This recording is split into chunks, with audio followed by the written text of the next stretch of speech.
Dans cette vidéo, je vais te partager 3 choses courantes qu'on peut faire et qu'on fait même malheureusement souvent qui tuent nos relations amoureuses. Je dis on parce que je m'intègre dedans, parce que oui, pour passer au niveau supérieur, comprendre les subtilités notamment en communication, mieux gérer ses émotions et avoir un état d'esprit gagnant, il est très important de se rappeler des bases, des fondements. Et quand on n'en a pas conscience, mais malheureusement, eh bien, on reproduit des schémas qui sont absolument dysfonctionnels. Et donc, je vais te parler directement de cette première erreur qui est le fait d'être tout simplement dans l'ignorance. Quand je suis dans ce processus de rencontre à la relation, ou éventuellement en reconquête, que je ne m'aperçois pas, c'est-à-dire que je n'identifie pas clairement que mon comportement ou mon ensemble de comportements actuels eh bien, dessert ou nuit fortement à cette relation, donc que je suis dans l'ignorance, je suis dans l'impossibilité, à cause de ce manque de clarté sur le diagnostic, de trouver les bonnes solutions. Je trouve qu'il y a une phrase qui illustre très bien ce propos prononcé par Lincoln au Congrès américain. Il disait « Si vous pensez que l'éducation coûte cher, essayez l'ignorance ». C'est particulièrement valable dans le domaine des relations humaines et des relations amoureuses. Et pour y parvenir, ça demande à éveiller sa curiosité, de m'informer, de me former, d'aller chercher l'information pour identifier ce que je fais qui ne fonctionne pas. Et qu'est-ce que je peux ignorer, par exemple, qui est dramatique pour une relation, pour sa construction saine et durable? Eh bien, faire des batailles de coq par SMS, je l'observe très régulièrement en accompagnement. Oui, peut-être j'ai été déçu, peut-être il ne se positionne pas, peut-être il n'est pas sûr de vouloir s'engager, donc ça me met en colère. Et là, je vais lui rentrer dedans de façon agressive avec des phrases « tu aurais dû »,« je préférais ça »,« mais tu avais dit ça, pourquoi ça a changé », etc.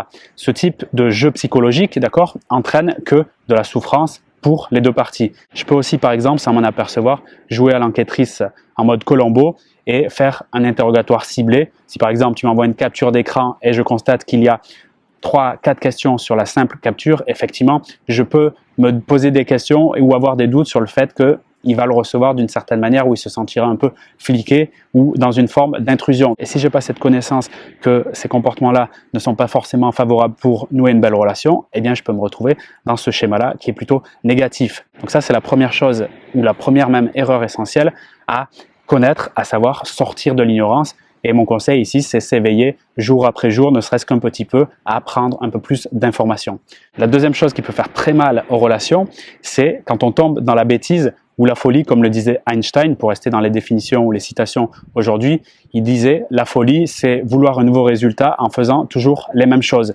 Et je suis assez d'accord, encore une fois, c'est très valable dans les domaines amoureux, et j'ai fait beaucoup d'erreurs dans ce sens-là, qui est aussi dû à l'ignorance, et au fait aussi de pas s'auto-coacher, parce qu'on peut le faire tout seul, c'est-à-dire se demander par rapport à la précédente relation que j'ai eue, quelle est la leçon que je tire, la plus grande leçon, c'est déjà bien de commencer par une grande leçon, et comment je peux l'appliquer dans ma relation actuelle. Et c'est de cette façon que je peux mieux entamer la relation, mieux négocier les difficultés, les conflits, bref, mieux m'en sortir et avancer sereinement.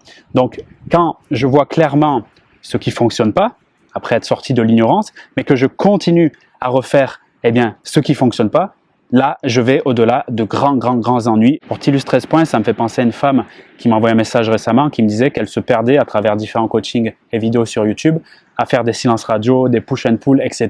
Elle avait conscience donc que ça ne fonctionnait pas, mais elle continuait à le faire et ça l'évitait en fait d'aller au vrai sujet, c'est-à-dire travailler sa communication et améliorer ce point-là qui était difficile pour elle. Mais je trouve que ça illustre bien cette notion de folie selon Einstein, de continuer à faire ce qui ne fonctionne pas. Et de mon avis, je trouve que c'est même encore pire. Encore une fois, j'ai fait ce type d'erreur par le passé et je peux tout à fait le refaire.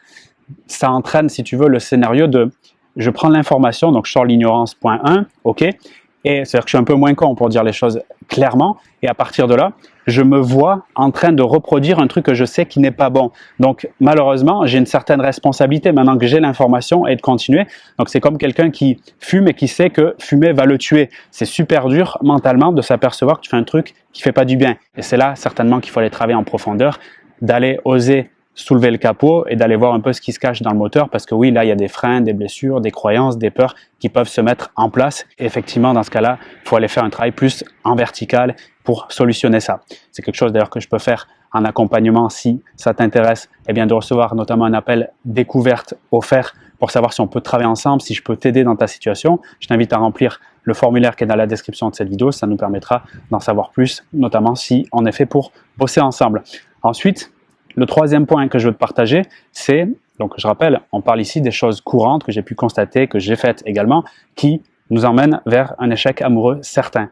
Eh bien, c'est d'écouter les personnes autour de moi, les proches, les amis, etc., qui sont eux-mêmes en échec amoureux, c'est-à-dire de mauvais exemples. Encore une fois, c'est presque intuitif et bizarre, je pense que c'est la facilité, de quand ça va pas ou quand on a une problématique en relation, d'aller demander à quelqu'un autour de nous qui lui-même ça va pas ou ça va encore pire, voire même qui inconsciemment a des intentions négatives à ton encontre, ce qui est encore pire. C'est là où il faut faire un tri sélectif absolument rigoureux, ce que personnellement, si tu veux savoir, je fais depuis des années, qui m'a beaucoup aidé, d'accord? Et en plus, ça c'est le combo magique, ça nous ramène au point numéro 2, qui était de la folie, donc de refaire ce qui ne fonctionne pas.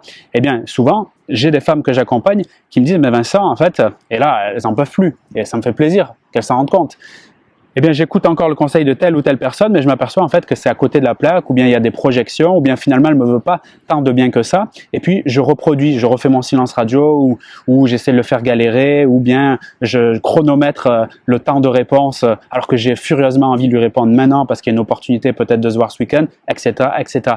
Donc, écouter les conseils de personnes en difficulté, voire des conseils qui sont pas forcément bienveillantes, c'est quelque part peut-être encore pire que tous les autres scénarios qu'on a vus dans cette vidéo.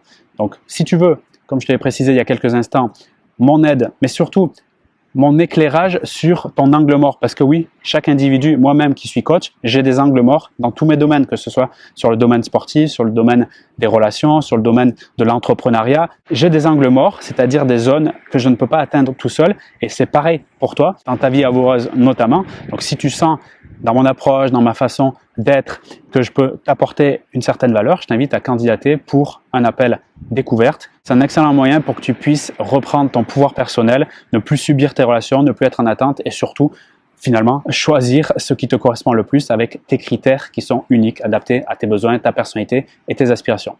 Voilà. Je te remercie pour ton attention. Je te retrouve éventuellement pour un appel découverte si tu fais ce choix et puis pour d'autres vidéos sur la chaîne YouTube. À très bientôt.